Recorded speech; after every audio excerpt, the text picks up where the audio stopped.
할렐루야, 신년 첫 주일입니다. 올 한해 여러분의 가정과 우리 임마누엘 교회 그리고 우리나라 위에 하나님의 회복해 하시는 은혜와 복이 넘쳐나기를 축복합니다. 올해 우리 교회 주제는 주여 이제 회복하게 하소서입니다. 올해 총회의 주제와 같은 주제이고요, 오늘 본문 말씀도 올해 총회 주제의 성구와 동일한 내용입니다. 우리 교회뿐만 아니라 모든 국민들의 마음도 올해는 일상의 삶을 회복했으면 좋겠다, 이런 일에 100% 동의할 것입니다. 오늘 말씀을 통해서 우리를 회복시키시고 새롭게 하는 날을 어떻게 맞이할지 함께 나눠보려고 합니다. 창세기에 보면 하나님께서 세상을 심판하신 대표적인 두 사건이 등장을 합니다. 하나는 노아를 통해서 나타내신 홍수 사건이었고요, 또 하나는 온 인류의 언어가 갈라지도록 만든 바벨탑 사건이었습니다. 두 심판을 일으킨 배경에는 공통점이 있습니다. 사람들이 하나님을 더 이상 두려워하지 않게 되었다는 것입니다. 에덴 동산 이후로도 하나님은 늘 사람을 찾아오셨습니다. 그들에게 필요한 은혜를 주셨고 그들에게 필요한 복을 나누어 주셨습니다. 그런데 이상하게도 사람들은 하나님께서 가까이 다가오면 다가올수록 하나님에게서 멀어져 가기만 했다는 거죠. 20세기를 넘어서서 21세기를 맞이하면서 인류의 문명은 지금 최고의 자리에 올라와 있다고 말해도 과언이 아닐 것입니다. 눈부시는 과학의 발전이 있었고요, 의술의 발전이 있었습니다. 과거에는 상상하지도 못했던 일들이 우리들 주변에서 너무나도 자연스럽게 일어나고 있고요, 전에는 고쳐볼 엄두도 내지도 못했던 질병들을 고칠 수 있는 단계까지 이르게 되었습니다. 그런데 이 시대의 사람들이 잊어버리는 것이 있습니다. 오늘날 이 놀라운 과학 문명을 이루도록, 이 놀라운 의학의 진보를 이루도록 지혜와 지식을 주신 분이 하나님이시라는 사실을 잊어버리고 있다는 것입니다. 노아 시대의 사람들이 삶이 풍요해질수록 하나님에게서부터 멀어지고, 바벨탑 사람들이 교만하여져서 하나님과 같아지려고 했던 것처럼 이 시대의 사람들도 문명이 진보하면 진보할수록 하나님께 가까이 나가는 것이 아니라 멀어졌고, 겸손해지는 것이 아니라 교만해졌다고 말하고 있는 것입니다.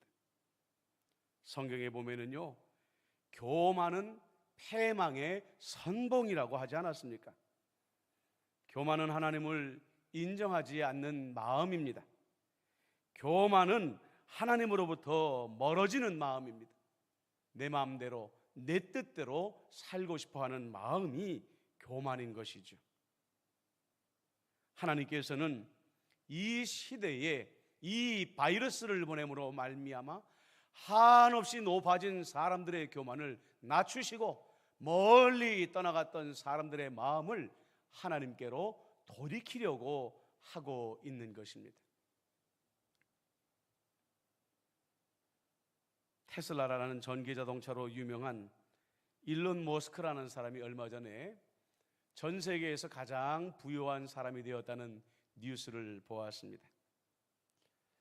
이 사람은 평소에 인공지능, AI에 대한 굉장한 두려움을 가지고 있는 사람이었습니다. 그래서 AI, 인공지능을 계속해서 개발시켜 나가는 것에 대해서는 반대하는 입장을 가지고 있었던 사람이었습니다. 그런데 5년 전에 인공지능 연구단체를 만들었습니다. 그리고 개발한 인공지능이 오픈 AI라는 인공지능입니다. 왜냐하면 자기 손으로 인공지능을 개발해 나가면서 인공지능이 가질 수 있는 위험이 무엇인가를 미리 알고 싶었던 것이죠. 5년 동안 열심히 이 인공지능을 개발하고 발전시켜 왔습니다. 그리고 얼마 전에 이 인공지능과 독일의 미래학자가 대화를 나누는 시간이 있었다고 합니다. 앞에 여러 가지 대화를 나누었지만 그것은 생략하고 나머지 부분만 여러분들에게 소개를 시켜드리려고 합니다. 먼저 미래학자가 인공지능에게 물어봅니다. 신은 누구인가요? 놀랍게도 AI, 인공지능은 이 미래학자에게 이렇게 대답합니다. 이 지구를 만든 지성입니다. 그러자 이 미래학자가 깜짝 놀라서 인공지능에게 물어봅니다. 신이 존재하나요? 인공지능이 대답합니다. 그럼요. 그러자 미래학자가 인공지능에게 물어봅니다. 그러면 신을 본 적이 있습니까? 그러자 인공지능이 대답을 합니다. 아니요, 신을 본 적이 없습니다. 미래학자가 다시 한번 물어봅니다. 신이 존재한다는 걸 어떻게 확신하죠? 인공지능이 다시 대답합니다. 그게 최선이니까요. 여전히 신이 존재한다고 확신합니다. 인공지능이라는 것은요, 스스로 온 세계의 인터넷망에 돌아다니는 정보를 흡수해서 스스로 진보하고 진화하는 존재입니다. 이 인공지능이 온 세계에 존재하는 모든 지식과 정보를 총합하고 정리하고 분석했을 때 신의 존재를 인정할 수밖에 없었다. 과학적으로 대답하고 있다는 이야기입니다. 코로나19 시대에 마음이 교만해져서 하나님을 떠난 인류를 향하여 하나님은 이 인공지능을 통해서라도 내게 돌아오라 말씀하고 있는 것입니다. 그러면 우리 교회와 그리스도인들이 지금 이 무신론의 시대에 가장 먼저 해야 될 일이 무엇일까요? 무엇보다도 이 불신의 시대에 하나님께서 여전히 살아계시다고 용기 있게 우리 주변 사람들에게 말할 수 있어야 됩니다. 세상에 아무리 교회를 불신하고 코로나19를 핑계 삼아서 교회와 성도를 조롱한다고 해서 우리가 그들을 두려워하거나 위축되거나 입을 다물어 버리고 침묵해서는 절대로 안 된다는 이야기입니다. 바울이 말한 대로 우리 주변 사람들에게 때를 얻든지 못 얻든지 말씀을 전파하는 삶을 도리어 이 코로나19 시대에 살아내야 한다는 이야기죠. 왜요? 지금의 이 위기가 하나님을 이 인류가 믿지 아니하고 멀리함으로 생긴 것이기 때문이라는 겁니다. 그렇기 때문에 이 위기를 끝장내는 가장 확실한 방법은 하나님께로 돌아가는 것밖에는 없다고 그리스도인들이 자신 있게 말해야 한다는 사실이죠. 지금 교회의 위기라고 말하지만 다르게 생각하면 지금 이 위기는 교회에게 주신 또 다른 기회입니다. 거리에 나가 복음을 전하지 못해도 여러분들 주변에 가까운 사람 중에 하나님을 믿지 않는 사람들에게 끊임없이 말해야 됩니다. 그분이 살아 계십니다. 그분에게 돌아오십시오. 이것이 이 시대를 회복시키는 가장 좋은 방법입니다. 방역당국은 말합니다. 마스크가 가장 좋은 백신이다. 하지만 우리 그리스도인들은 분명히 말해야 됩니다. 하나님을 믿는 믿음이 가장 좋은 백신입니다 라고 말입니다. 또한 회개하고 돌이키라는 말씀을 우리 그리스도인들은 어떻게 받아들여야 할까요? 이 고난의 시대를 우리 자신을 성찰하는 시간으로 삼아야 됩니다. 야고보는 우리 그리스도인들의 삶이 지극히 단순해져야 된다고 말합니다. 너희 중에 고난당하는 자가 있느냐? 저는 기도할 것이요. 즐거워하는 자가 있느냐? 저는 찬송할지니라. 이렇게 말하고 있습니다. 야고보가 삶을 이렇게 단순하게 말하는 이유가 있습니다. 그것은 우리 그리스도인들의 삶은 오직 예수님과 엮어져 있기 때문이라는 거예요. 좋은 일이 생기는 것도 주님께서 하시는 일이고 고난을 당하는 것도 주님께서 하시는 것이다 라고 말하는 것이죠. 좋은 일이 생겼다는 것은 하나님이 내게 복을 주셨다는 것입니다. 재정적으로든 건강으로든 내 소원이 이루어졌든지 간에 그것은 주님께서 주신 것이기 때문에 우리는 스스로 높아질 것이 아니라 그 은혜를 베푸신 주님을 기억하고 축하하며 축복하며 하나님께 찬송드리는 삶을 살아야 된다는 거죠. 반면에 주님께서 우리의 삶에 코로나19이든지 어떤 이유에서든지 고난을 보내게 되면 이것도 역시 주님께서 우리에게 보내신 것을 알고 기도해야 된다. 다른 말로 말하면 내 자신의 어떤 오점이 있는지 스스로 성찰의 시간을 가져봐야 된다. 이렇게 말하고 있다는 것입니다. 성찰이라는 것은 무언가의 기본과 기준을 가지고 나 자신을 돌아보는 것입니다. 그러면 우리 그리스도인들은 이 어둠의 시대에 무엇을 기준으로 해서 내 자신을 성찰해 보아야 될까요? 성경 아모스서에 보면 우리 하나님께서는 다림줄이라는 것을 가지고 이스라엘을 측량하고 계십니다.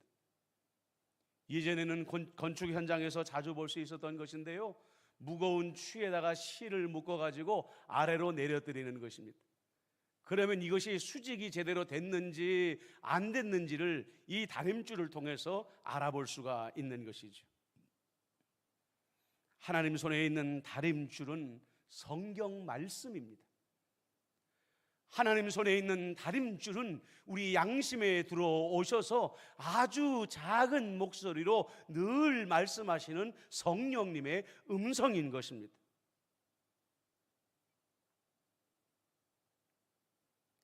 왜 목사들은 여러분들에게 말씀을 전할 때마다 주일 하루 1시간의 예배를 통해 신앙을 생활을 만족하면 안 됩니다, 이렇게 말씀을 드릴까요? 주일 하루 1시간 하나님의 말씀을 다림줄 삼아 일주일을 산다고 한다면 하루는 온전히 살 수 있을지 몰라도 일주일을 내 마음과 내 계획과 내 생각대로 살아가기 때문에 우리들의 삶은 그만큼 기울어질 수밖에 없다는 것이죠. 생각해 보십시오. 처음 시작할 때 약간 기울어진 것은 바로 잡을 수가 있습니다. 그러나 그것이 건축하는 기간 내내 기울어지게 되었을 때에는 내가 생각지도 못했던 어느 날 내가 그렇게 어렵게 지어가던 집이 한순간에 무너져 내릴 수도 있다라는 것입니다. 여러분들, 바로 그것을 고난이라고 말하고 있는 것입니다. 내 삶을 매일 돌아보지 못하여서 내 삶이 경사지게 되었을 때에 그것을 방치하게 돼서 내 삶이 무너지는 것, 그것을 성경은 고난이라고 말한다고 하는 것이에요. 우리나라 교회가 그렇게 빠른 성장을 하고 대한민국에서 많은 업적들을 남길 수 있었던 가장 큰 이유가 무엇인지 아십니까? 그것은 바로 새벽 기도회라는 아름다운 전통입니다. 영적 전통입니다. 우리 믿음의 선배들은 매일 새벽마다 나와서 하나님의 말씀을 들으면서 영혼의 다림줄을 삼았습니다. 그리고 그날 하루 그 말씀을 붙잡고 성령의 세미한 음성을 들으며 순종하며 살았을 때에 그들의 삶이 잘 되어지고 교회가 부흥하는 역사가 일어나게 되었다는 거죠. 80년대 90년대에는 큐티라는 말씀 훈련이 또한 한국교회에 들어오면서 한국교회가 영적으로 주님 앞에 바로 세워주는 아름다운 도구들을 하나님께서 또 다른 선물로 주셨습니다. 물론 그렇습니다. 세상의 환경이 많이 바뀌어버렸습니다. 요즘 직장을 다니는 사람들은 예전보다 더 이른 시간에 출근해야 되고 예전보다 훨씬 더 늦은 시간에 퇴근을 하고 돌아오는 피곤한 삶을 살고 있습니다. 대부분의 젊은이들은 이제는 새벽 기도에 물리적으로 참석할 수 없는 그런 환경이 되어져 가고 있습니다. 밤늦게 들어오다가 보니까 하나님의 말씀을 펴고 큐티라도 하고 잠들 수 있는 여건조차도 어려워하고 있는 사람들이 많은 것도 저는 알고 있습니다.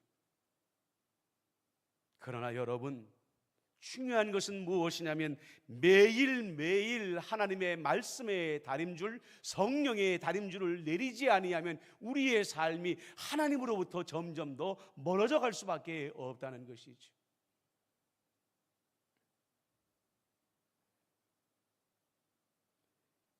올 한 해를 시작하는 첫 주일인 이 주일 예배에 여러분들은 하나님 앞에 스스로 다짐하는 시간을 가지셔야 됩니다. 나는 어떻게 매일매일 하나님 앞에, 내 영혼 앞에 하나님의 다림줄을 내려올 것인가.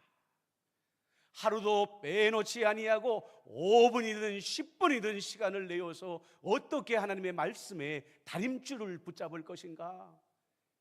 여러분들은 하나님 앞에 그것을 다짐하는 시간이 되어져야 된다는 거예요. 여러분들이 결단하고 작심하고 2021년도를 매일매일 말씀의 다림줄을 내려보시고 여러분들 12월 31일 날 여러분의 삶이 임마누엘 교회가 어떻게 달라졌는지 한번 보십시오. 놀라운 변화가 반드시 여러분들에게 임하게 될 줄로 믿습니다. 우리는 스트레스가 만병의 원인이라는 것을 이미 오래전부터 알고 있지 않습니까? 과학적으로도 이것은 이미 증명된 사실입니다. 그런데 얼마 전에 펜실베니아 대학의 한 연구소가 이와 관련된 또 다른 연구 결과를 내놓았는데요, 우리가 스트레스를 받으면 몸에서 이 스트레스 호르몬이 나온다고 그래요. 그런데 이 스트레스 호르몬이 우리 몸 안에서 어떤 작용을 하냐면 잠들어 있는 휴면 암세포를 깨우는 방아쇠 역할을 한다는 거예요.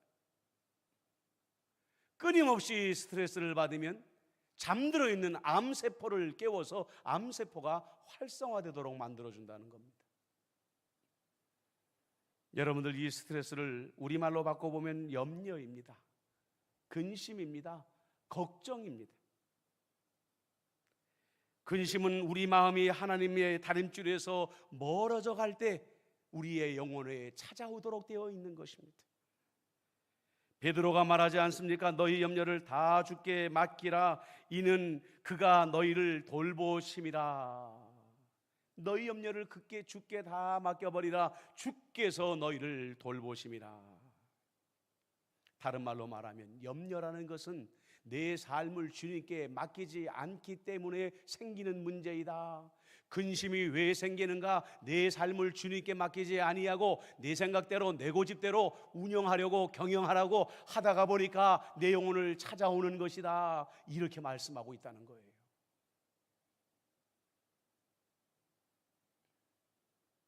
주님은 누구보다도 여러분들이 걸어가야 될 길을 알고 계십니다. 동서남북 어디로 가야 할지, 여러분들이 무엇을 가져야 될지, 무엇을 포기해야 될지를 아시는 분이고, 그래서 주님은 여러분들의 삶을 경영하기를 원하고 계시는 것입니다. 성령의 음성을 들을 줄 아는 사람은 주님의 삶에 자기의 삶을 맡겨버립니다. 그렇기 때문에 염려가 찾아올 여지가 전혀 없는 것이지. 요즘 의학이 주목하고 있는 것은요, 아픈 사람의 몸을 고치기보다도 그 원인이 되는 세포를 새롭게 태어나도록 도와주는 것입니다. 그게 면역요법이다, 이런 표현들을 많이 쓰지 않습니까? 그렇습니다. 우리는 인생에서 한 가지 사건이 터지면 그 사건만 붙잡고 염려하고 근심하고 있을 때가 있어요. 여러분, 그 사건과 사고는 하나님이 우리에게 보내시는 시그널에 불과하고요, 정작 문제는 우리 영혼으로부터 출발되어진다는 것을 알아야 됩니다. 내 영혼이 하나님으로부터 멀어졌기 때문에, 내 삶이 하나님으로부터 멀어졌기 때문에 그 사건과 사고가 찾아왔던 그 원인을 분명히 이해할 줄을 알아야 된다는 거죠. 우리의 영혼의 세포가 거듭나야 그 사건과 사고도 내게서 물러가게 되어지는 것입니다. 말씀을 정리합니다. 우리가 준비가 되면 주님은 이 세상을 반드시 회복시키십니다. 예수님이 가장 확실한 백신이라고 그리스도인들은 말할 수 있어야 됩니다. 우리 삶을 근심이 문을 두드린다고 한다면 우리 영혼이 주님으로부터 멀어졌다는 증거입니다. 말씀과 성령의 다림줄로 돌아가면 다 회복되어집니다. 오늘 말씀처럼 새롭게 되어지는 날이 내가 찾아가는 것이 아니라 그날이 나를 찾아오도록 되어져 있다고 말하고 있습니다. 올 한 해 2021년도 새해에 이 새롭게 하는 은혜를 풍성히 누리시는 대한민국과 우리 여러분들의 가정과 개인과 임마누엘 교회가 되시기를 주님의 이름으로 축복합니다. 아멘. 기도하겠습니다. 사랑과 은혜가 많으신 아버지 하나님, 이 세상에 코로나19가 찾아온 것은 사람의 마음들이 교만해졌기 때문입니다. 아버지 하나님이시여, 이 날이 속히 물러가고 회복의 날이 오도록 하는 것은 우리 그리스도인들의 사명인 것을 알게 하여 주옵소서. 인공지능도 하나님이 살아계시다고 말하는 이때에 그리스도인들이 침묵하지 말게 하여 주시옵시고, 하나님이 살아계십니다, 하나님께 돌아오십시오, 용기 있게 말하게 하여 주옵소서. 우리 인생에 그늘이 찾아왔습니까? 고난이 찾아왔습니까? 사건과 사고만 주목하지 말게 하여 주시옵시고, 우리의 영혼이 어디부터 잘못되었는지를 돌아보게 하여 주시어서 말씀의 다림줄을 붙잡고 성령의 다림줄을 붙잡음으로 말미암아 기울어진 우리의 영혼을 바로 세움으로 말미암아서 오늘 주신 말씀처럼 새롭게 되어지는 날이 주님으로부터 우리의 삶에 찾아오는 놀라운 역사가 일어나게 하여 주옵소서. 올 한 해 우리 대한민국의 임마누엘 교회에, 임마누엘 교회 모든 성도들에게 복을 내려주실 예수님의 이름으로 기도드리옵나이다.